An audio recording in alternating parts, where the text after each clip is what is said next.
행위에 속한 자들은 저주 아래 있나니 기록된 바 누구든지 율법책에 기록된 대로 온갖 일을 항상 행하지 않는 자는 저주 아래 있는 자라 하였습니다.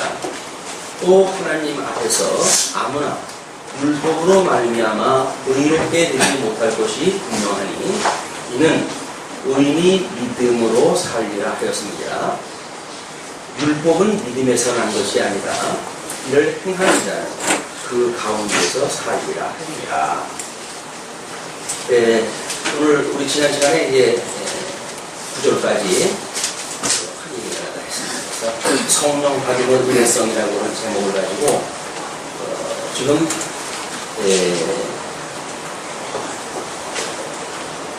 아브라함에게 하나님께서 복음을 전하셨을 때에 모든 이방이 너를 인하여서 복을 받으리라 라고 했다고 하는 그런 그 근거를 제시하거든요. 자, 그러면 이제 뭐 여기 요 바깥으로 해가지고는 영원한 천상계의 언약성취가 있고 이것을 이루는 하나님의 작전과 예정이 있는 것은 존재라고 하고 아담에게 언약했던 그런 그 사건을 하나님은 아담에게 언약을 하시고 언약대로 이거를 이제 이루어 가시는 내용이거든요. 하나님께서 아담에게 하셨던 언약은 둘째 아담이신 예수 그리스도를 통해 가지고 이렇게 언약한 것이 성취가 되어진다라는 이야기에 이렇게 성취하신다. 그러므로 하나님은 만사를 언약대로 이루시는 여호와 되신다. 하나님의 이름이 언약대로 이루신 여호와라는 뜻입니다. 하나님은 전능하신 이런 보통 명사에 준한다고 한다면 여호와라고 한다면 고유명사, 하나님에 있는 고유명사, 언약대로 이루신 여호와란 말이에요. 그런데 지금 아담에게 언약하셨던 이 일에 대해서 아브라함을 불러내셔가지고 지금 모형적으로 이것이 이제 아담에게 주어졌던 것이 실체적인 하나님의 섭리라고 한다면 지금 아브라함을 불러내셔가지고 이루시는 역사 이것이 모형적이라고 했어요. 모형적. 얘는 이 실체에 대한 예표로서의 모형과 그림자적인 섭니다. 우리 예수님께서 하신 말씀이 이 구약은 나에 대해서 증거한 거라고 그랬으니까 모든 구약 성경은 예수님에 대한 이야기예요. 또 다른 성경에 예수님이 성경대로 죽으셨고 성경대로 살으셨다고 그랬으니까 구약 성경의 모든 내용들은 예수 그리스도의 죽으심과 부활에 대해서 약속이 되어져 있는 거겠죠. 그것이 우리가 이게 모형적인 국가라고 하는 이스라엘 국가를 통해 가지고 지금 모세 오경을 통해 가지고 언약하신 거를 지금 이스라엘이라는 국가를 통해 가지고 이걸 성취하셨단 말이에요. 그냥 이렇게 언약대로 이 지금 모세 오경을 통해서 언약하신 것은 이제 우리 여호수아 그 이후로 해가지고 출애굽기 여호수아 사사기 그다음에 사무엘 상하 열왕기 상하 역대기 상하 그다음에 에스라 느헤미야 에스더라고 하는 역사 성리를 통해 가지고 성취되어진 걸 우리가 끊임없이 확인하다 해왔어요. 그러니까 지금 이 이야기는 아담에게 하나님께서 언약을 하실 때 이 복을 주셨고 나라를 약속을 하셨다고 했잖아요. 이걸 우리 양대 언약이라고 이렇게 이야기를 했는데 하나님께서 아담에게 이거를 주시고 에덴 동산에다 이제 그를 이끌어 주셨는데 아담이 유감스럽게도 그 하나님 앞에 순종을 하지 못하고 성과 악을 알게 가일나무 열매를 따먹고 불순종하기 때문에 하나님께서 아담을 죄 가운데 추방하다 하셨어요. 추방. 이거 추방되어진 것은 물론 저주를 줘가지고 추방을 갖다 했기 때문에 이 추방되어진 곳은 사단이 역사하는, 사단이 주관을 갖다 하는 죄의 권세 아래 있는 곳이다. 그래서 여기는 모든 사람들이 저주 아래 태어난 곳이다. 그런 그 이야기거든요. 이런 거를 둘째 아담이신 예수님이 이제 구원해 내심으로 이 아담에게 언약하셨던 복과 나라를 복 있는 자와 저주받은 자로 가르는 심판의 역사. 물론 이 심판의 역사는 궁극적으로 예수님이 다시 오시는 날 이루어지겠지만 지금 이 이스라엘 국가를 통해 가지고 이걸 예표적으로 보여줬단 말이야. 그래서 이스라엘 국가의 말기를 보게 되면 이제 대선지자인 이사야, 예레미야, 에스겔, 다니엘 이런 대선지자와 12명의 소선지자를 통해 가지고 끊임없이 지금 이 이스라엘 국가가 지금 망해가고 있는데 너희들의 그 망한 이유는 하나님 앞에 불순종했기 때문에 너희들이 망하고 있구나. 그러나 하나님께서 너희들에게 일찍이 이제 다시 돌아오게 했을 때 너희들이 돌아오는 자는 나의 백성이 되어지고 나는 너의 하나님이 될 것이다 라고 이미 모세 오면서 언약되어졌기 때문에 너희들은 그의 말을 믿으라. 그런 이야기예요. 선지자의 이야기를 듣게 되면 다시 돌아온다고 했던 약속이 나눠져 있다고 하는 걸 믿는 거예요. 그러면 그들이 다시 돌아와가지고 이제 나라가 이루어지지 않습니까? 그러니까 나라가 이루어지는 것까지 모형적으로 그것이 완성이 되어져야 우리 예수님이 성경대로 죽으시고 성경대로 사셨다고 하는 것이 증거가 되어진단 말이에요. 이 이스라엘의 역사는 우리가 여기서 성취되어진 역사를 보게 되면 물론 여호수아 사사기를 통해 가지고는 땅 끝까지 가나안 땅, 약속의 땅을 이게 차지하는 것으로 이루어지지만 통시적으로 봤을 적에는 이 하나님의 약속하셨던 가나안 땅을 차지하게 되지만 공시적으로 봤을 때 이 하나님께서 주셨던 그 나라가 창건되어지고 그다음에 분국되어지고 유수되어지고 회복되어진다고 하는 그런 내용으로 우리가 역사서를 확인하다 했단 말이에요. 그러니까 열왕기 상하, 룻기 열왕기 상하가 창건의 역사를 기록을 했다면 그 다음에 열왕기를 통해 가지고는 분국에 대한 역사를 설명을 했고 역대기 상하를 통해 가지고는 이스라엘 백성들의 유수, 바벨론의 포로로 끌려가는 상황이 소개가 되어졌고 그리고 에스라, 느헤미야, 에스더를 통해 가지고는 회복되어진 거라고 하는 걸 우리가 역사서를 통해서 확인한다 했어요. 이거를 언약자손이라고 이제 이야기 되어지는데 나중에 뒤에 나오겠지만 이 언약자손은 지금 야곱의 아들로 이루어진 12지파의 이야기죠. 그런데 이 12지파를 통해 가지고 우리는 유수라고 하는 것이 오실 예수님이 십자가 못 박아 죽으심을 당한 것에 대한 예표라고 이야기했어요. 창건은 하나님인 우리 예수 그리스도께서 이제 인간의 모습을 입고 이 땅에 오신 거라고 한다면 그 다음에 이 분국의 역사는 하나님이신데도 불구하고 지금 우리 신앙 고백을 할 때 했던 것처럼 우리가 고난을 받으셨다고 이렇게 이야기를 했죠. 그 고난을 받으시고 십자가에 못 박아 죽음을 당하시고 그리고 부활하사 이렇게 이야기를 했어요. 이렇게 이야기했던 예수 그리스도의 신약의 이야기는 이미 구약에 언약되어진 이야기였다. 이렇게 확인이 되어진 겁니다. 그러면 지금 여기서 아브라함에게 주셨던 이 복에 지금 이스라엘 백성들은 아브라함의 후손이기 때문에 자기네들의 선민의식을 가지고 있는 거죠. 자기네들의 선민이다. 그런 그 이야기인데 지금 갈라디아서에서 지금 사도 바울의 이야기는 이런 모든 이방인들도 아브라함으로 말미암아서 복을 받는다 이렇게 이야기가 되어졌단 말이에요. 그 이야기는 소위 아담에게 주어졌던 이 언약 아래 모형적인 이스라엘 역사가 모형적으로 들어가져 있기 때문에 모형적으로 이루어지는 이스라엘의 역사는 아담에게 이루어지는 실체적인 역사 안에 부분적인 거겠죠.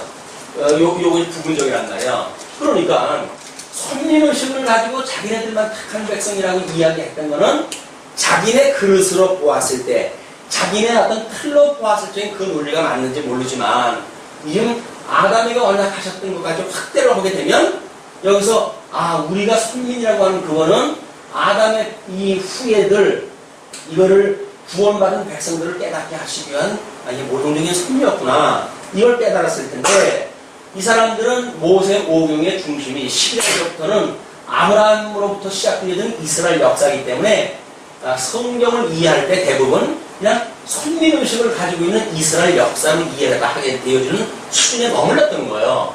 그러면 이방인들의 구원은 엉감탱이 생각을 못합니다. 근데 사도 바울이 우리 예수님이 오시고 나서 보니까 그것이 아닌 거예요. 이건 모형적인 선미란 말이에요. 우리 예수님이 오신 것은 아브라함의 약속을 이루시기 위해서 오시는 것도 되지만 실제적으로는 아담의 언약을 이루시러 오신 분이니까 그러니까 지금 복음을 깨달았던 사도 바울의 입장에서 보게 되면 구약성경 전체로 이걸 해석할 수 있는 이 성령의 감동을 좀 받은 거지요. 그러니까 지금 너희들이 아브라함을 통해 가지고 이방인 복을 받았다는 이야기는 일찍이 성령의 미리 약속되어져 있는 거다. 그렇게 이야기를 합니다. 그걸 하면서 지금 10절부터 이야기가 율법의 행위에 속한 자는 저주 아래에 있는 것이라고 그렇게 이야기를 한단 말이에요. 그래서 무릇 율법 행위에 속한 자들은 저주 아래에 있나니 기록된 바 누구든지 율법책에 기록된 대로 온갖 일을 항상 행하지 아니하는 자는 저주 아래에 있는 자라 하였습니다. 성경에서 이제 율법을 주셨을 적에는 모세 오병을 통해서 이제 줬겠죠. 이제 500년이나 지난 뒤에 모세를 통해서 율법을 주었는데 이 아브라함에게 하나님께서 복과 나라를 약속을 하다 하셔놓고는 500년이 지난 뒤에 모세에게 좀 새로운 율법을 주셨단 말이에요. 그 율법의 내용이 이스라엘 백성들이 지금 저주 아래 이 죄 가운데 있다고 하는 것을 깨닫게 하시기 위해서 지금 율법을 주신 거예요. 우리 주보에 아마 네 번째 맨 오른쪽에 보시게 되면 율법과 죄와 은혜의 그런 관계가 설명되어졌는데 율법의 근본적인 용도를 뭐라고 소개를 했나요? 죄로 심히 죄되게 하는 일이에요. 뿐만 아니라 죄로 인간을 죽게 하는 것이 율법의 용도인 거예요. 그러니까 율법대로 너희들이 하지 않으면 죽여버릴 거야 라고 하는 그 이야기는 뭐예요? 아담이 하나님 앞에 불순종했기 때문에 너희들이 지금 죽어져 있다고 하는 걸 지금 설명하는 거거든요. 그런데 이 유대인들은 자기네들이 율법을 지켜가지고 하나님 앞에 어떤 의를 쌓고 구원을 받는다고 생각을 하니까 율법에 대한 오해가 있는 거예요. 그 성경에 대한 구약 성경에 대한 오해, 성경에 대해서 얼마나 그들이 극진히 사랑을 했는지 성경을 제법 어렸을 때부터 성경을 공부하고 심지어 어느 정도 성경에 전문적으로 연구하시는 분들은 성경을 거의 다 외우다시피 했어요. 성경을 그렇게 잘하시는 분들인데도 불구하고 성경에 말하는 바 예수 그리스도에 대해서 알아보지 못하고 왜 예수님을 십자가에 못 박아 죽이는 데까지 이르렀는가? 그거는 구약에서 언약되어 있는 성경관에 대한 오해가 있었다는 거죠. 예수님이 만약에 성경에 어떤 그렇게 계시되어진 예수님으로 이분들이 알아봤다고 한다면 예수님을 십자가에 못 박아 죽인 이유가 없잖아요. 그런데 유감스럽게도 성경을 잘 알기 때문에 성경대로 예수님을 죽였어요. 아이러니하지 않습니까? 성경대로 예수님을 죽였어요. 그러니까 그들이 성경을 알았다고 하는 그 이야기는 그냥 이렇게 형식적인 이해. 그렇기 때문에 예수님을 십자가에 못 박아 죽일 수밖에 없는 그런 식의 성경을 이해했던 거예요. 그냥 복음을 이해한 것이 아니라 지금 성경에서 말하고 있는 예수님이 어떻게 죽으실 것인지에 대한 것을 그 사람들이 공부를 갖다 하고는 하나님 앞에 지극히 충성한다고 생각이 들었겠죠. 그래서 끝내 이제 바벨론의 포로로 끌려가는 그런 그 사람들처럼 예수님은 십자가에 못 박아 죽게 되어졌다. 이스라엘 백성들이 바벨론의 포로로 끌려갈 적에도 예레미야나 몇몇 선지자를 제외해놓고는 대부분이 뭐라고 이야기를 했어요? 왜 우리나라 성전에 지금 이 하나님의 법궤가 있고 하나님 앞에 제사를 드려야 되는 성전이 예루살렘이 있는데 우리가 예루살렘을 버리고 어디로 간단 말이냐? 그래서 하나님께서 예레미야에게 바벨론에 너희들이 가야 산다. 70년 정한 그런 그 기간이 있으니까 바벨론에 가면 70년 만에 내가 너희들 불러낼 거야. 그러니까 지금 저항하지 말고 그냥 가는 자가 복이 있다. 이렇게 예레미야에게 이야기를 하라잖아요.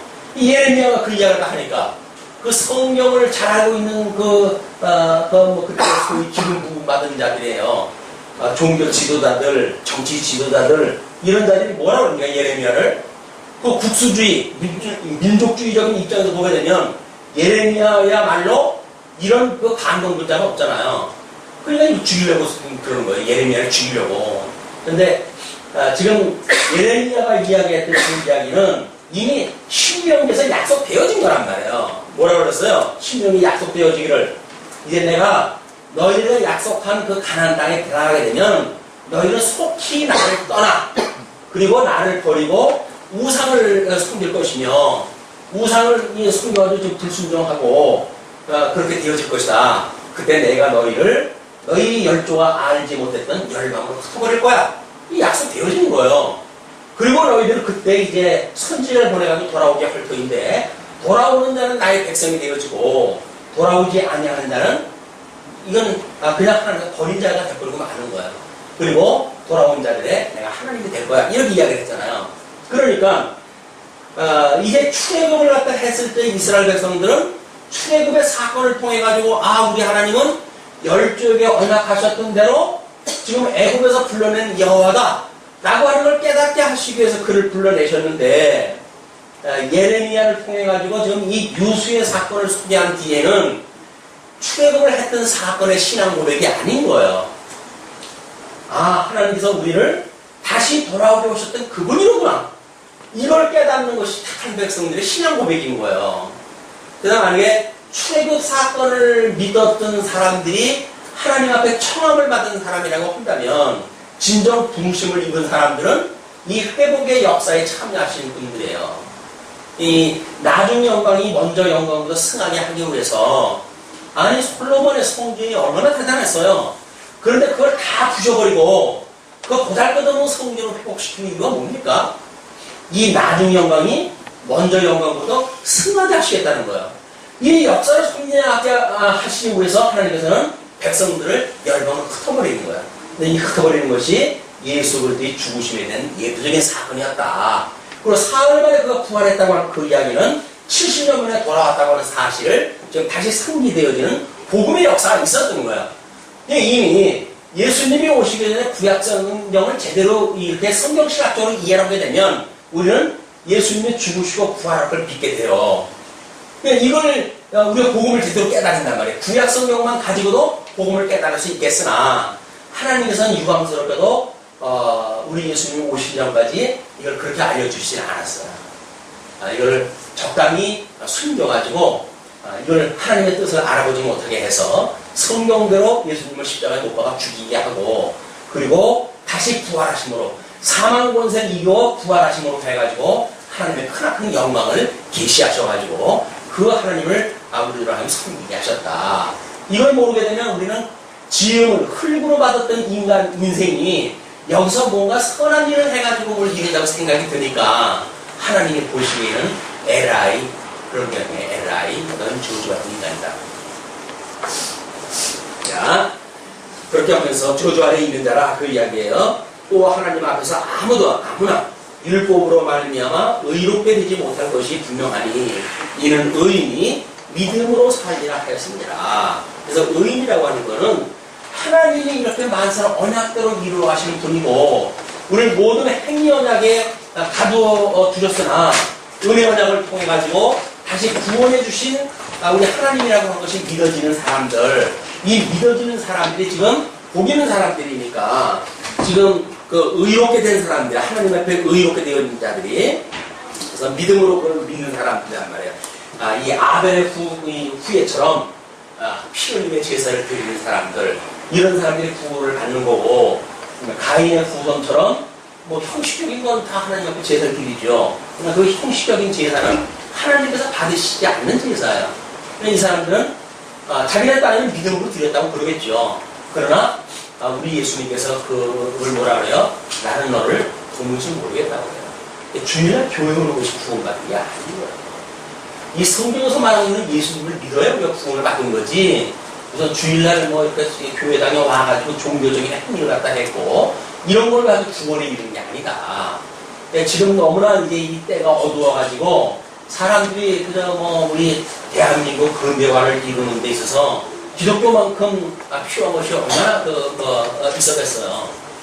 모든 종교는 과거부터 있던 종교고 예수님을 믿으면 복 받는다, 예수님 받으면 건강하다 이런 어떤 기복주의적인 거를 가지고 한국 근대화에 기독교가 편성을 갖다 해가지고 1200만인이 1000만인이 하는 이런 허상을 만들어낸 거예요. 그러나 이제는 어지간한 사람들은 다 대학을 나와가지고 다 이성적으로 머리가 깨이고 먹고 사는데 불편함이 없고 뭐 건강 100세의 시대라고 그러는데 교회장에 와가지고 병 고쳐달라고 하는 사람들이 몇이나 되겠어요.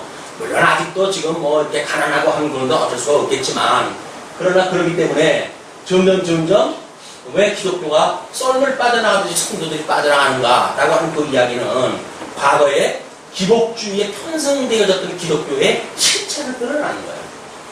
그러니까 뭐 자기의 어떤 이익을 위해 가지고 교회당을 찾았던 사람이 이제는 별 볼 일 없으면 굳이 교회에 올 필요가 없잖아요.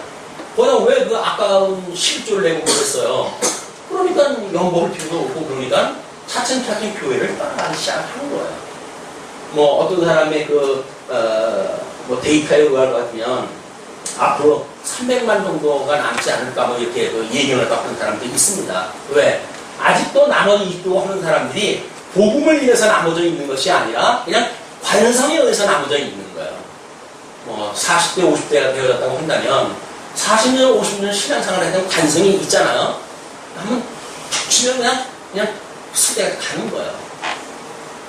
그 고속도로를 타다가 펜벨트가 끊어지는 바람에 시동은 뭐 꺼졌는데 차는 100km로 가다가 80km로 줄어들면서 엔진이 전달은 안 돼요.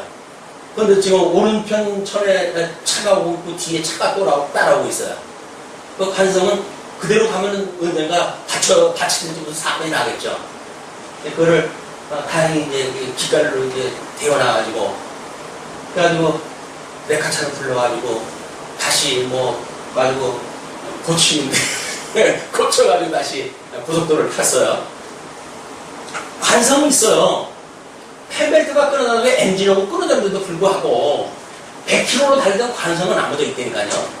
그러니까 신앙생활하던 관성에 의해서 그냥 우리가 신앙생활을 하는 거지 어떤 예수 그리스도의 생명력이 우리를 붙들고 말씀의 운동력이 우리를 움직이는 것이 아니라 그냥 그렇게 사는 거예요.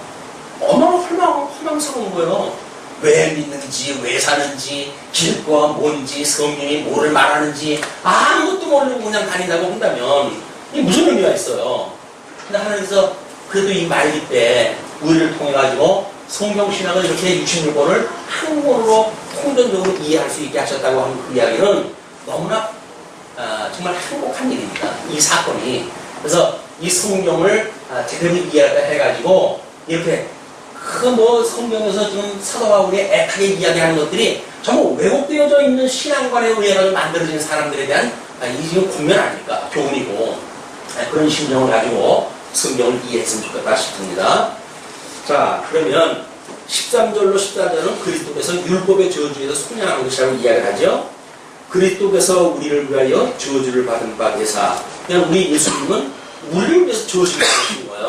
그냥 우리가 왜 예수님이 하나님의 아들이신데도 불구하고 인간의 이 몸을 입고 이 땅에 오셔야 되는가? 그 이야기는 이 예정을 이루시려고 한다면 여기서 이미 하나님의 복을 주시기로 예정된 자가 있잖아요.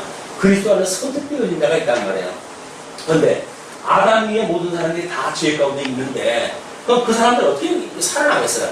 이 양대 언약 가운데 이 복 있는 자를 어떻게 복을 주시겠냐고요. 다 저주 가운데 드셨는데 그걸 이루시기 위해서 예수님이 친히 오시는 거예요. 우리를 대신해서 십자가에 못 박아 죽음을 당하심으로 그거는 우리 예수님의 실제적인 제사의 힘이라고 그랬죠. 그래서 제사의 3대 요소가 이제 우리 제물이 필요하고 제단이 필요하고 제사장이 있어야 된다고 그렇게 이야기를 했어요. 그런데 6월절 우리 어린 양으로 해가지고 예수님이 오셔가지고 십자가에 못 박아 죽임을 당하셨고 그리고 사흘 만에 부활을 갖다 해가지고 그리고 이 성전을 세우셨어요.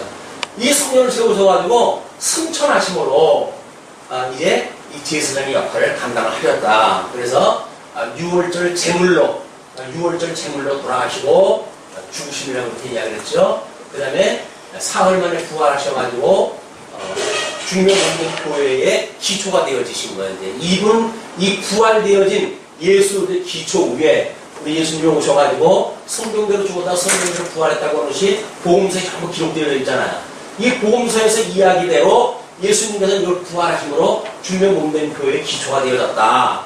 이 약속되어진 대로 우리 주면 몸된 교회 성령을 보내주셔가지고 주면 몸된 교회를 세우시고 이 기초가 되어진 예수 그리스도 위에 주님의 몸된 교회를 세우신 것이다. 이것이 지금 신학성경에서 이야기하는 거예요. 신학의 교회가 뭔가라고 하는 것은 신약 성경을 모르고 교회를 말할 수가 없어요. 신약 성경 전체를 갖다 해야 돼요. 우리 이번에 뭐 여름 사경회 때 주제가 성경적 교회인데, 성경적 교회관을 이야기를 하려고 되면 이게 신약 성경 다 이야기해야 돼요. 또 신약 성경은 구약의 언약대로 이루어졌으니까 이게 구약 성경 다 이야기해야 돼요. 그럼 결국 뭐예요? 성경 66권 다 하겠다는 이야기 아닙니까? 그럴 수가 없어가지고 좀 주보 안에다가 교재를 갖다 넣어드렸는데 세 가지만 뽑아가지고 중요한 몸된 교회의 교리에 대한 문제가 과연 뭔지, 그 다음에 조직에 대한 문제가 뭔지, 권위에 대한 문제가 뭔지, 이게 종교개혁의 3대 원리이기 때문에 이 원리를 가지고 교회에 대한 전체를 설명을 해드릴까 이렇게 계획을 잡고 있습니다. 그냥 중요한 몸된 교회라고 하는 것은 끊임없이 우리 이제 성경은 완성이 되어졌잖아요. 특별계시는 1.1핵이라도 더 감할 수 없을 만큼 완성이 되어졌어요. 그런 뒤로 지금 2000년에 세월이 지났지만 지금도 2000년 전에 완성되는 성경을 볼 수 있는 지혜의 눈을 하게 주셨습니다. 부분적으로 깨닫고 부분적으로 알 수 있어가지고 그때 필요한 자를 구원의 역사를 해 가시죠. 그러나 지금 이렇게 아주 어떻게 보게 되면 21세기라고 하는 그런 세계 시대는 니체 이후에 완전히 하나님을 이 세상에 쫓아내버리고 하나님은 없다는 거예요.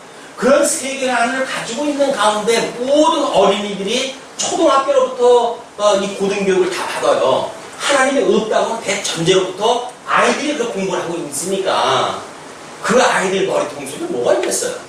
무시론으로 배우는 거예요. 창조론? 그러면 그건 아주 비웃음거리죠. 지금도 창조론을 말하는 아이들이 있어? 이렇게 이야기를 할 거 아니겠어요? 우리 대한민국에서 창조를 배울 수 있는 기회조차 없어요. 그럼 아이들은 초등학교 들어가지고 고등학문 할 때까지 철저하게 무신론적인 그런 바탕에서 공부를 갖다 해야 되니까, 그래서 주일날 하루 교회 가가지고 엉뚱한 그런 이야기, 순종하면 복을 준다고 이런 이야기나 하고, 그러게 되면 그 아이는 뭘 배우고 끝나겠어요, 인생을. 어차피 인생은 한 번 왔다 가는 인생인데, 그렇게 살다가 한다고 한다면 너무 억울하잖아요? 우리도 마찬가지입니다. 이 좋은 어떤 성경 신학적인 배경을 가지고 정말 아무런 그 수학이 없이 그냥 왔다가 그냥 간다고 한다면 우리가 어떤 고승처럼 성철처럼 우리 파괴성 누구의 원래 승이라고 했던 사람이 괜히 왔다 간다고 고백을 했다가 다 죽어나가지고 뜨거운 삶을 살고 마지막을 신앙으로 갔다 하는데 에이 괜히 왔다 가네 이렇게 이야기할 수밖에 없단 말이야. 우리가 괜히 왔다 가는 인생이 아니잖아요. 이 놀라운 하나님의 은혜를 우리가 깨닫게 되어지고 이 은혜를 통해서 하나님의 이 크나큰 영광을 우리가 깨닫게 되어지고 이 하나님을 영원토록 경배하면서 우리 경배하는 걸 배우다가 영원한 하나님 나아가게 되면 뭘 해요? 나보다 찬양할 수밖에 없어요. 우리 거룩 우리 하나님의 그 거룩을 찬양하는 것이 영원한 하나님 나라에서 우리가 하는 삶이다. 이걸 보게 되면 이제 이렇게 왔다 가는 인생에서 배불리 잘 먹고 잘 살다가 그냥 내가 가노라. 묘비에 기록할 건 그거밖에 없어요. 내가 언제 태어나서 잘 먹고 잘 살다가 5년 모레 내가 세상을 떠난다. 그게 무슨 의미가 있어요? 흙으로 왔다 흙으로 가는 거 계속 기록되어 있다. 아무런 의미가 없죠. 자, 그러면 그렇게 해서 지금 14절에 이야기하는 것처럼 이는 그리스도 예수 안에서 아브라함의 복이 이방인에게 미치게 하고 또 우리로 하여금 믿음으로 말미암아 성령의 약속을 받게 하려 함이니라. 이렇게 이 아브라함에게 주어졌던 이것은 지금 이 아브라함에게 주어졌던 모형이기 때문에 이방인들도 마찬가지로 아브라함의 이 언약에 참여가 되어지는 것처럼 우리도 지금 여기에 속해져 있는 거다. 갈라디아 교인들아 여기에 속해져 있는 거다. 유대인들이 이 선민국가의 모형적인 어떤 역사, 이 성경을 가지고 모세의 언약 운운을 갖다 하는 그런 거에 너희 미혹될 이유가 없다. 그 이야기예요. 요 부분적인 논리에 너희들이 빠져버리면 안 된다. 왜냐면 너희들은 아담의 후예로 해가지고 이미 아브라함의 언약에 참여가 돼, 복에 참여가 될 수 있는 사람들이니까 이 율법주의자들의 그런 논리에 빠질 필요가 없다. 이걸 지금 주장하다 한 거라 그 얘기죠. 그렇게 이야기하면서 15절로부터 이제 22절까지 약속으로 말미암는 은혜성을 이야기해요. 은혜성. 약속으로 말미암는 이게 약속이다. 예수님으로 인해서 구원받는 지금 주님의 몸된 갈라디아 교인들아, 너희들의 지금 이런 신앙생활은 이미 약속되어진 거다. 그 이야기예요. 자, 뭐라고 이제 한번 보십시오. 형제들아, 예대로 말하노니 사람의 언약이라도 정한 후에는 아무나 폐하거나 과하거나 하지 못하느니라. 우리가 우리 집을 갖다 계약을 할 적에도 집을 언제까지 이걸 우리가 사겠습니다. 그래서 계약금을 걸고 언제까지 중도금을 치겠습니다. 약속을 해놓고 중도금을 치지 않으면 어떻게 돼요? 그 계약은 파기되어져요. 그리고 그 배상금을 물어줘야 되겠죠. 사람들이 사는 법도 그런데 하나님께서 아브라함에게 복을 이미 약속하다 했는데 그것이 모세 500년이나 뒤에 세워졌던 모세의 이 언약으로 파기되어지겠느냐? 인간적인 보편적인 원리를 가지고 좀 설명을 하는 거야. 그러면서 이 약속들은 아브라함과 그 자손에게 말씀하신 것인데 여럿을 가리켜 그 자손들이라 하지 아니하시고 오직 하나를 가리켜 내 자손이라 하셨으니 곧 누구시라? 여기서 말했던 이 언약 자손들의 좀 구약에 대해서 전부 이 이야기 아니에요. 이 이야기인데 이게 누구 이야기라고요? 예수 그리스도 이야기 있잖아요. 우리가 성경 신학적으로 좀 풀어가지고 구약 성경 전체를 분해한 이야기가 갈라디아서 기자에 의할 것 같으면 너무나 분명하죠. 이것이 예수님의 이야기예요. 여러 해 자손인데도 불구하고 그걸 왜 단수로 사용하다 했는가? 그거는 예수 그리스도의 이야기이기 때문에 단수를 썼다 그 이야기예요. 그러면서 17절 내가 이것을 말하노니 하나님의 미리 정하신 언약을 430년 후에 생긴 율법이 없이하지 못하여 그 약속을 헛되게 하지 못하리라. 모세의 율법을 가지고는 아브라함의 언약을 이게 어쩔 수 없다는 이야기예요. 하나님께서 아담에게도 복을 주시고 나를 주셨잖아요. 그런데 그 뒤에 무슨 언약을 또 주셨어요? 성과 아브라함에게는 가일나무 열매를 따먹으면 죽어 라고 행위 언약을 주셨단 말이에요. 그러면 그 행위 언약의 언약을 다 망해버릴 수는 없잖아요. 그러니까 은혜 언약을 또 주어가지고 뭐라 그래요? 이제 내가 여자의 후손은 남자의 그 후손의 발뒤꿈치를 물어야 되겠고 남자의 후손은 여자의 후손의 그 머리를 철장으로 부수게 할 것이다. 이렇게 약속을 했단 말이에요. 그것이 바로 예수 그리스도의 십자가의 사건이에요. 그걸 보여주기 위해서 지금 뭘 갖다 해줬다 그랬어요. 추방을 시킬 때 가져오서 회의 피우고요. 피 흘림의 제사를 갖다 보여주시는 그런 예표적으로 어떻게 그 예수와 피 흘림의 제사를 믿는 사람들은 예수님을 믿는 믿음으로 구원을 받는 거예요. 예수님 오시기 전서부터 이미 택한 백성들은 그런 모형적으로 보여줬던 예표적으로 보여줬던 복음을 깨닫게 하는 데 하신다는 말이에요. 그게 성령 하나님의 역사였어요. 자, 그런 것처럼 이게 그 18절 만일 그 유업이 율법에서 난 것이면 약속에서 난 것이 아니라 이 사람들이 지금 이 선민국가를 이루었잖아요. 여기서 지금 선민국가를 이루었단 말이에요. 이걸 이룬 것이 여기서 이야기하는 그 내용이에요. 만일 그 유업이 모세에 줬던 율법으로 말미암아서 이것을 너희들이 이루었다고 한다면 그 이야기죠. 만일 그 유업이 율법에서 난 것이면 약속에서 난 것이 아니리라. 그러나 하나님의 약속으로 말미암아 아브라함에게 은혜로 주신 것이라. 그러니까 하나님께서 아브라함에게 주셨던 이 양대 언약, 복과 나라라고 했던 그걸 언약하셨기 때문에 이 사람들이 이렇게 누리고 산 거는 하나님께서 아브라함에게 주셨던 나라를 은혜로 받은 거예요. 자기들은 무슨 열심히 율법을 지켜서 이걸 얻은 것이 아니라 오히려 이 사람들은 율법을 너무 어긴 사람들 아니에요? 이 창건, 이거로부터 하나님 앞에 죄를 드러나지 않는 인물들이 하나도 없어요. 그런데도 어떻게든지 우리는 거기에서 인물을 우리들의 신앙의 모범자로 만들어가지고 그를 닮아가자고 이야기를 하는데 그는 그렇게 신앙생활을 하면 구원 못 받아요. 인간의 행위를 조작을 하고 그리고 아무개처럼 누구처럼? 다윗처럼? 누구처럼 살면 구원받는다고요? 다윗처럼 하나님 앞에 큰 죄 짓는 사람이 없어요. 자기 그 신하를 갖다 전쟁에 나가 있는 신하의 아내를 갖다 취해가지고 정말 못할 노릇을 하는 그런 그 인물이 하나님 앞에 의롭다고 영광을 받았으니까 다윗이 신인이 되어진 거지. 그의 행위로 해놔가지고는 하나님의 이 창건되어진 통일 왕국 그 사람한테 줄 이유가 뭐가 있습니까? 없어요. 이미 일찍이 여기서 우리 그 야곱의 12아들에게 언약을 갖다 했을 때 유다 넷째 번 아들한테 뭐라 그래요? 왕의 꼴인 거기서 떠나지 않겠다. 이미 약속되어진 거 아니에요. 그 약속에 의해서 이스라엘 국가가 세워진 거지. 그 유다의 후예로 해가지고 다윗이 출생을 했고 그 다윗에 의해 가지고 선민 국가가 만들어진 거지. 다윗이 특별하게 하나님 앞에 율법을 지키고 선한 일을 갖다 했기 때문에 그렇게 되어진 게 아니다. 그럼 우리 사무엘서로 공부할 때 충분히 공부했잖아요. 하나님 앞에 양치는 사람이 그냥. 근데 하나님께서 그를 불러내가지고 기름 부어가지고 왕을 삼잖아요. 율법을 그건 무슨 지켰어요? 뭘 했어요? 그것이 하나님께 해야지는 선비였었다. 그런 이야기입니다.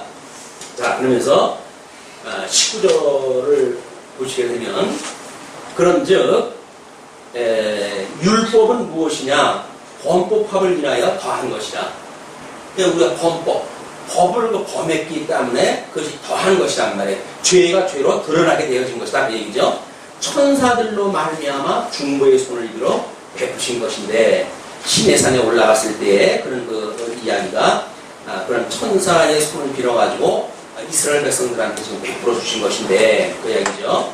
약속하신 자손이 오시기까지 있을 것이라.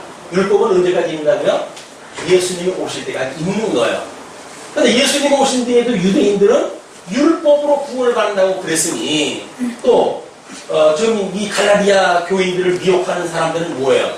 그 율법을 지켜야 예수님을 믿는 것도 믿는 거지만 율법을 지켜야 된다는 거예요.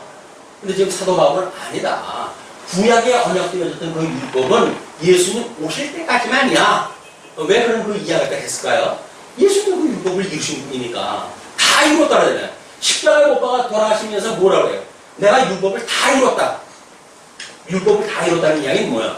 십자가에 이미 모든 저주의 빛을 다 갚으셨다는 이야기예요.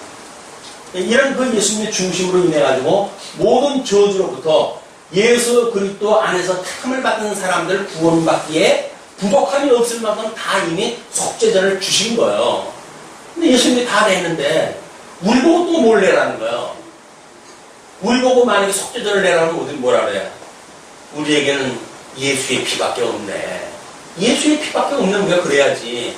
뭘 거기서 뭘 알량한 클부로 만들었던 자기 인생을 어떻게 참하게 들여가지고 하나님 앞에 속죄전을 갖다 바친다고요? 하나님이 묻죠.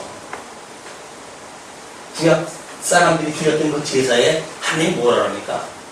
야, 나는 너희들이 되는 재물 냄새에 내가 좀 질린 사람이다. 질린 사람이다. 질린 사람이야. 질린 사람이야. 질렸다 내가.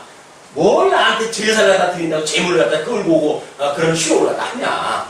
난 너희들한테 그걸 원하지 않는다. 뭘 원하는데요? 순종을 원한다는 거예요. 순종. 순종을 원한다니까 그 율법을 지키는 게 순종이라고 갖다 대네.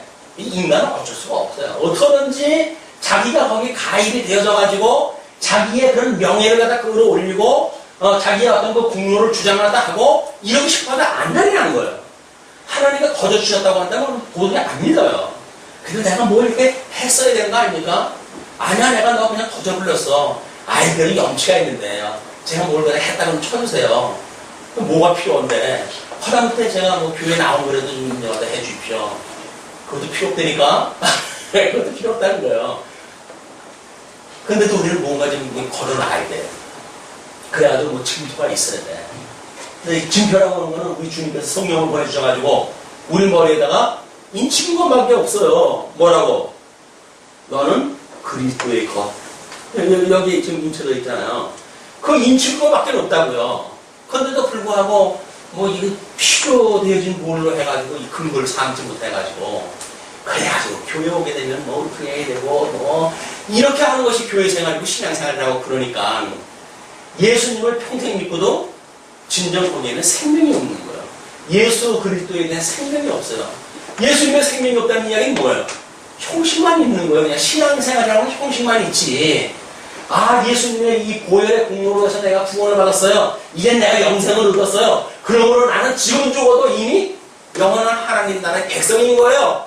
라고 하는 다음에 대한 믿음도 없단 말이에요. 사단이 우리를 조금만 흔들어가지고 너 내 말 안 들으면 너 다 굶길 거야. 라고 그러면 뭐라 그래요? 아이고, 사단님, 저 밥 못 먹으면 죽어요. 그러니까 제발 저는 밥 좀 먹게 해주세요. 밥 먹으면 죽는 줄 알아요. 이미 영생을 얻었다고 그러면서. 아니, 영생을 얻었는데 왜 죽어요? 영생으로. 영원한 생명이 영생인데 예수님으로 말미암아 영생을 얻었다고 하면서 밥 한 끼 굶으면 죽는 줄 알아. 그럼 우리가 죽는다는 건 뭐예요? 밥을 안 먹어 죽는다는 건 뭐예요? 그냥 흙으로 돌아가는 거예요. 우리 영혼은 영생을 얻은 거예요. 근데 영적 감각이 없으니까 마치 교회에 온 것이 무슨 영생하고 관계가 있는 것이 아닐까, 이런 착각이 들어가지고 교회는 열심히 나오는데 근데 밥 한 끼 굶을까 봐 우리는 죽는 거예요. 돈 좀 손해보면 우리 죽는 줄 알아요. 건강 어디 나쁘다 그러면 우리는 그냥 온 맥이 다 빠져버려요. 아, 이거 난 이제 끝났나. 끝나기 뭐가 다 끝나요. 이미 영원한 생명을 얻었다니까. 영생을 얻으셨다니까. 영생을 얻으셨다니까요. 영생을 얻었는데 불구하고 이 세상에서 이 육신의 호흡을 갖다 쉬고 있는 것이 생명이라고 착각을 하고 있으니까 지금 갈라디아 교인들을 미혹하는 사람들하고 뭐가 달라요? 그 사람들의 것을 우리가 이렇게 분별하면서 우리는 똑같은 생각을 가지고 있다고 한다면 사돈 만만하고 있는 거예요. 지금 성경은 지금 우리의 이야기예요. 너희들이 영생을 얻은 거야. 예수님을 위해서 영생을 얻은 거야. 그러니까 이제 뭘 갖다 한다든지 인간의 부수적인 걸로 인해 가지고 구원을 받느냐 안 받느냐라고 하는 근본적인 문제가 아닌 거야. 예수님이 거저주신 은혜로 너희 다 구원을 받았어 라는 이야기예요. 그런데 구원을 받았으니까 구원 받았다는 거는 증표가 필요하잖아요. 그 증표가 뭔가 그래도 하나님 앞에 열심히 뭘 신앙생활을 딱 하고 뭔가 이렇게 좀 이렇게 연출이 되어져야 그럼 내가 이모처럼 하지 않습니까? 라고 하나님한테 보여줄 텐데 하나님이 필요 없다는 거예요. 그게 우리가 지난 시간에 공부했던 것처럼 구원 그리고 그 이유라고 하는 착각이 납니다. 구원받은 사람들의 삶은 뭐예요? 결국 여기서 받는 이거는 주님의 몸된 교회, 이 기초 위에 세워진 주님의 교회예요. 그럼 우리는 주님의 교회의 일원인 거예요. 구성원들이에요. 근데 주님께서 이 교회의 성도들한테 뭐라 그랬어요? 이 교회 음부의 권세가 무너뜨리지 못하는 교회를 세우신다고 그랬잖아요. 그럼 우리가 지금 이 교회 구성원인데 음부의 권세가 우리를 무너뜨릴 수가 있어요? 없어요? 믿음이 움직이는 거예요. 지금도 음부의 권세가 나를 무너뜨릴 수 있다고 착각이 되는 거예요. 그냥 우리 예수님이 우리를 온전하게 구원했다고 하는 것도 못 믿고 뭔가 이 교회 생활을 할 때 나는 못지않은 충성을 보여대고 뭐가 연출이 되어지고 그래 내가 구원을 받은 거야 라고 자기를 위로시키고 싶단 말이에요. 근데 그런 것이 아니라 주님께서 이미 약속을 했을 때 주는 그리스도시요 살아계신 하나님의 아들이십니다 라고 하는 베드로의 신앙 고백 위에 내가 음부의 권세가 무너뜨리지 못하는 교회를 세울 거야 라고 약속을 했잖아요. 이 약속에 의해 주님의 몸된 교회는 주님께서 이루어가시는 거예요. 지금도 예수님이 우리와 함께 계시니까 주님의 몸된 교회 성도들 어떻게 하실 거예요? 주님께서 인도하신다니까요. 그러니까 우리가 예수밖에 없다는 거예요. 예수의 피밖에 없고 예수님밖에 없고 예수님의 이름이 가장 고상하고 찬송을 부를 때는 그러는데 왜 한 끼 굶을 적에는 그 생각들이 안 나는지요. 한 끼 굶으면 우리는 죽는 줄 알아. 영생을 얻었다니까요. 이미 영생을 얻은 거예요. 한 끼 굶는 걸로 해가지고 내 말 들으면 안 잡아먹지 라고 하는 사단의 미혹에 흔들리면 안 되는 거예요. 우리가 이런 믿음이 있다고 한다면 왜 흔들리는 거예요? 믿음이 없으니까 흔들린단 말이에요. 믿음이 없으니까. 성경을 모르니까 믿음이 없죠. 성경을 모르니까 믿음이 없고 믿음이 없으니까 사단이 조금만 흔들어도 그냥 이건 산들바람이 부는데 나는 그냥 엄청난 그런 뭐가 흔들린다 그래요. 전칠 때 전쟁대에 들리는 것처럼 흔들리는 거예요. 깨춤추는 깨춤. 이 믿음 위에 두고 있습니다는 이야기는 성경에 계시되어 있는 예수 그리스도 이분이 나를 위한 대속주인데 아니 내가 이미 무엇을 하기 전에 이분이 구원을 갖다 다 시키신 분이 되니까요. 근데 이분은 만약에 구원하다 했는데 뭘 보다 그래도 하나라도 제가 도울게요. 우스갯소리는 뭐 이렇게 짐 지는 사람을 부모마다 태워주니까 짐 내려놓으세요 할머니. 아유 태워주면 고마운데 내가 이렇게 내려놔. 그거 우리 얘기를 듣고 웃잖아요. 근데 그게 누구 이야기예요? 우리 이야기예요. 우리 이야기. 그냥 구원 열차한테 태워줬는데 그래도 이 무거운 짐은 내가 지고 가야 된다는 거예요. 내려놓으세요. 주님께서 내려놓으래요. 내가 다 이루겠다고.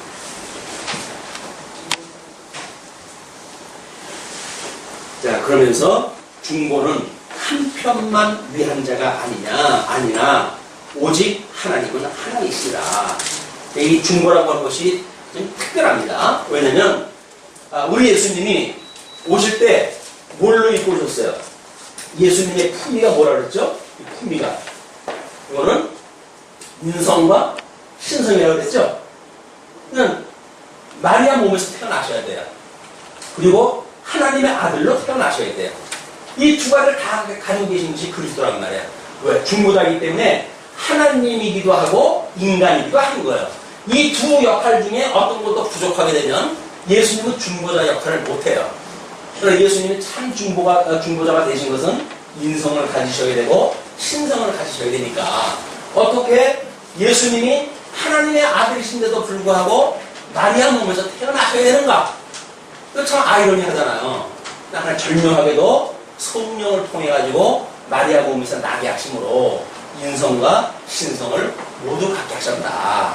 이게 하나님의 비밀이야. 놀라운, 하나님의 놀라운 그런 지혜의 사건이에요. 예수님이 이 땅에 오신 것은 중보자의 그런 일이라는 겁니다. 그러면서 그러면 율법이 하나님의 약속들을 거스르느냐? 결코 그럴 수 없느니라. 아니, 아브라함의 언약을 주었는데 성경 우리 갈라디아서 표현해 보면 430년 후에 모세의 율법을 주었어요. 그럼 모세의 율법이 아브라함의 언약을 그런 것이 아까는 영향을 미치지 않는다고 그랬으니까 지금 다시 반론을 하는 자들에 대해서 이렇게 이야기를 하는 거예요. 그것이 만약에 그렇다고 한다면 거스른다고 너희들이 말하겠느냐? 그 이야기겠죠. 결코 그럴 수 없느니라. 만일 능히 살게 하는 율법을 주셨다면 의가 반드시 율법으로 말이 남았으리라.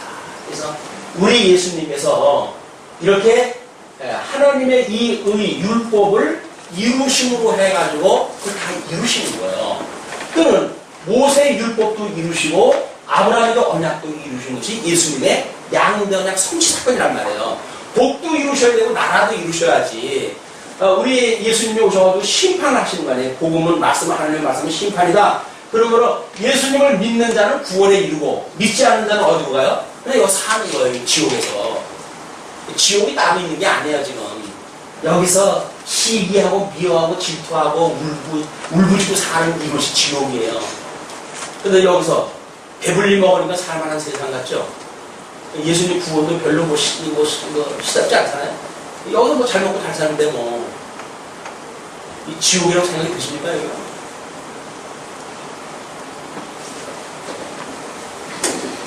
자, 그러나 성경이 모든 것을 죄 아래 가두었으니 성경이 모든 것을 죄 아래 가두었으니 이는 예수 그리스도를 믿음으로 말미암은 약속을 믿는 자들에게 주야합시다. 모든 것들을 이 아담 이후의 모든 것들을 심지어 모든 피조물들까지도 지금 이 저주를 주셨잖아. 그리고 로마서에서 사도 바울이 뭐라 그래? 모든 피조물들이 누구의 때를 기다린다?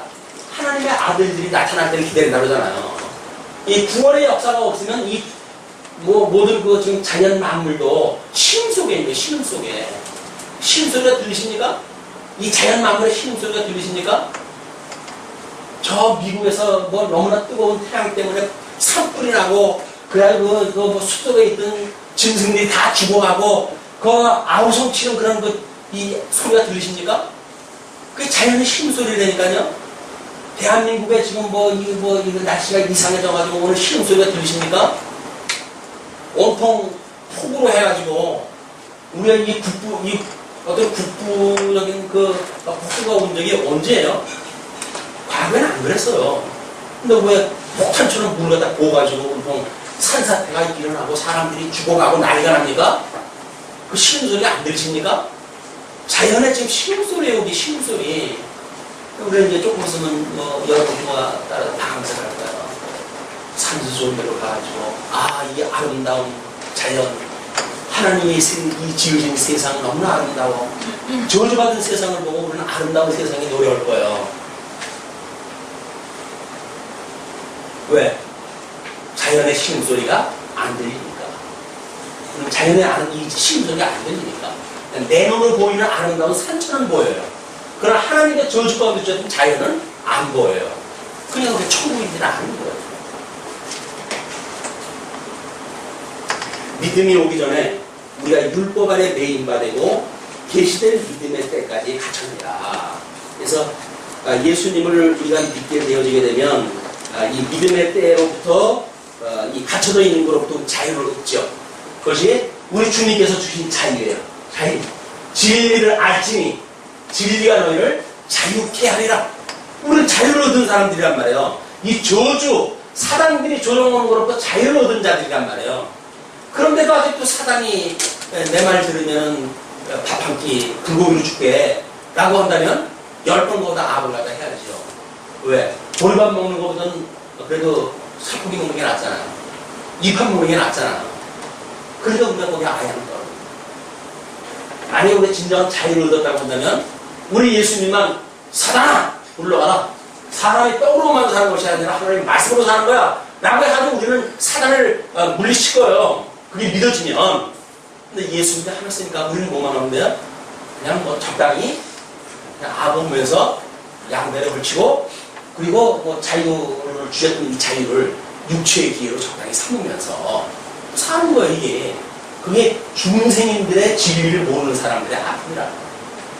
정말 예수님의 이 자유를 다 안다면 이 놀라운 자유를 어떻게 육체의 기회로 삼겠어요. 이제 구원받아가지고 너의 행위로 구원받은 거 아니야. 그래? 그래가지고 그냥 하고 싶은 대로 한다는 거예요. 그게 하고 싶은 대로 하는 사람이 정말 자유를 보이는 사람인지는 이때 가봐야 알죠. 이때 가봐야 알죠.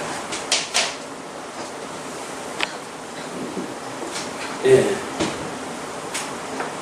이같이 율법이 우리를 그리스도에게로 인도하는 몽학선생이 되어, 몽학선생이라고 하는 것은 그 종 출신 중에 그 주인의 자녀를 그 지도하는 그 중이라고 했어요.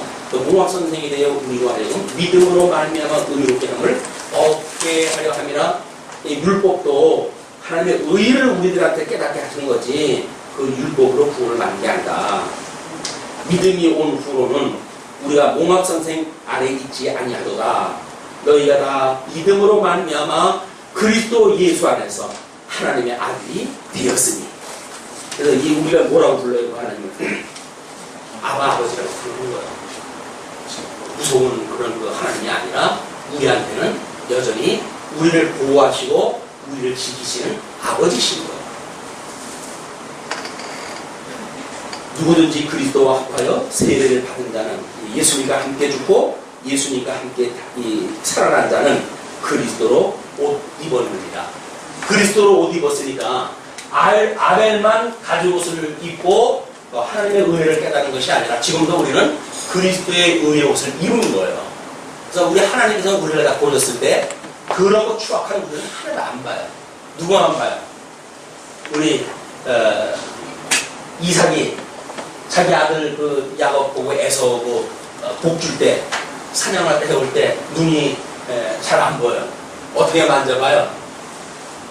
뭐 손으로 만져볼 수가 없잖아요. 눈이 잘 안 보이니까 가까이 가봐라. 냄새를 맡아봐요. 이삭의 냄새네. 그래 너는 이제 이삭이야 맞구나. 복 주시는 거예요 그냥. 그렇게 해서 하나님은 언약을 이루어가신다니까요. 눈을 멀게 해가지고라도 그걸 분별 못하게 해서 하나님의 언약을 이루어가게 하신 분이 하나님 여호와세요. 너희는 유대인이나 헬라인이나 종이나 자주자나 남자나 여자 없이 다 예수 그리스도 안에서 몇이에요? 하나인 거예요. 여기서 모든 언약 자손이 예수 그리스도 이분을 예표하는 그냥 단수의 자손이라고 쓰여졌던 것처럼 그리스도 안에 있는 우리들은 그냥 한 생명이 우리가 예수님 안에 그냥 한 생명인 거예요. 근데 그게 안 믿어지게 되면 너는 나, 나는 나. 너는 너, 나는 나. 너는 뭐 복 받아가지고 잘 먹고 잘 살지만 뭐 지체는 굶어 죽으면 어떠냐? 그 사람은 지가 기울러가지고 못 먹고 사는 건데 라고 이야기를 하게 되면 한 생명이 아닌 거예요. 아니 어떻게 왼손이 못 먹고 있는데 오른손이 기름진 음식을 먹으면서 참 세상 살만하구나 라고 살겠어요. 만약 예수 그리스도로 말하면 우리가 한 생명의 참여가 되었다고 한다면 형제의 배고픔이 나의 고통으로 와닿겠죠. 그러니까 안 믿어지는 거니까 한 생명이 너는 너고 나는 나는 거예요. 그러니까 뒤에다가 칼을 꽂고 그냥 뒤에도 후욕을 갖다 해야 되고 그러지. 한 생명인지를 알게 되면 그렇게 저주를 갖다 보니까 그 저주가 누구의 저주인데 나에 대한 저주가 아니겠어요. 그 지체를 갖다 우리가 핍박을 한다는 건 결국 뭐예요? 나를 자해하는 거 아니에요. 아니 우리가 정신병자가 아니면 그 내가 내 몸을 쥐뜯고 사냐고요. 예수 그리스도 한 생명이라고 한다면 지체를 갖다 우리가 어떻게 공격을 해야 되겠어요. 내 몸인데 그게 한 몸이래. 한 몸. 한 몸을 이루고 있는 거 아니에요. 아이 그건 영적인 거지 뭐 육체적인 거야 어차피 가정이다 이거 다 그런데 뭐 맞아요. 그러나 그리스도 안에서 한 생명이라고 믿어지게 되면 이 구약의 식구들이 이렇게 비록 나라를 이루고 살지만 오실 예수 그리스도에 대한 예표적인 사건으로 단수라고 하는 자손의 이름을 썼다고 한다면 예수 그리스도 안에 있는 성도들은 지금 그냥 한 생명입니다. 한 생명 믿어지십니까? 그래서 소중하게 보이십니까? 이웃이? 내 몸같이 사랑할 만한 이유가 있다고 보이십니까? 어떻게 우리가 이웃을 내 몸같이 사랑을 합니까? 내 몸이니까. 내 몸이니까 그렇게 하는 거예요. 뭐같이? 내 몸같이. 내 몸은 극진으로 성리지요. 그러니까 다른 사람의 몸은 죽어하는 거야. 그런데 내 몸같이 사랑한다 하는 거예요. 우리 주님께서 주셨던 세 계명은 위로는 하나님을 사랑하고 이웃을 내 몸같이 사랑하는 것이 하나님 주셨던 우리 주님께서 주셨던 세 계명인데 예수님을 믿고 우리가 이 하나님의 기업에 참여가 되었다고 한다면 이 복에 참여가 되었다고 한다면 우리는 당연히 그냥 내 몸같이 사랑을 하는 거예요. 어떻게 내 몸같이 사랑한다고 하니까 어떻게 하면 될까 이제 어쩔 수 없다 우리 한 집안에서 다 굶어도 함께 죽고 먹어도 함께 살자 이래가지고 어떤 공동체를 만들어서 살면 될까요? 그게 아니에요. 하나님께서 시험을 하시기 위해서 다 독립되어져 있는 집에 따로 살게 하셔가지고 옆에 사람은 들여다보지 못하게끔 전부 이렇게 따로 살게 하셔요. 그리고 다른 사람이 보이지 않는 데서 믿음으로 살아가는 것만큼 하나님은 다 보고 계세요. 그럼 나중에 우리 하나님 앞에 이제 가서 심판하다 다 될 거예요. 모든 것 하나님께서 하게 하시는 일을 믿는 우리 뭐 청년한테 전도자가 그랬나요? 모든 그 청년이요 하고 싶은 대로 다 해라. 그래 마지막 날 하나님의 심판이 있는 줄만 알아라. 심판이 있는 줄. 이 하나님의 심판이 뭐 우리 소돔과 고모라를 심판하였던 것처럼 뭐 우리 그 이스라엘을 갖다 진노를 다 깨트려버렸던 것처럼 이런 어마어마한 심판이라고 우리가 믿어진다고 한다면 심판에 이르는 것이 얼마나 이게 정말 심한 건지 이걸 알잖아요. 그냥 우리가 그런 예수 그리스도로 인해 구원받은 성도들은 지금 그걸 깨끗이 소재해놨다가 나중에 다시 귀신이 들어오니까 어떻게 돼요? 전에보다 더 심해지는 걸 알잖아요. 그냥 우리는 이런 그 주님의 말씀을 우리가 기억을 하고 우리 하나님이 이루어간다고 하는 이 믿음 안에서 살면서 하나님의 영광을 찬양하고 살게 되어지고 그건 믿음의 분수밖에 될 수가 없어요. 자기의 주어진 믿음의 분량에 따라 그렇게 되어진 거니까 억지로 우리가 그렇게 할 필요가 없어요. 뭔가 다른 사람한테 보이려고 시장에서 하는 게 아니니까요. 그냥 하나님의 영광이 드러나는 거예요. 믿어지니까 예수가 그리스도라고 믿어지니까 그 생명에 참여가 되었다고 믿어지니까 그냥 살아가는 거예요. 그렇게 그게 믿어지니까 그냥 다른 사람이 봤을 적에는 그 영광이 드러나는 거예요. 그 사람을 통해가지고 내가 하는 게 아니라 주님께서 이루어가시는 언약대로 이루어가시는 주님의 영광의 발현이다. 그 영광이 우리한테 드러나는 것 그게 뭐라 그랬어요? 말씀의 운동이라고 했어요. 말씀의 운동이다. 그걸 믿고 한 주 동안도 아주 심령에 편안한 이런 그 가운데 신앙생활을 하셨으면 좋겠습니다.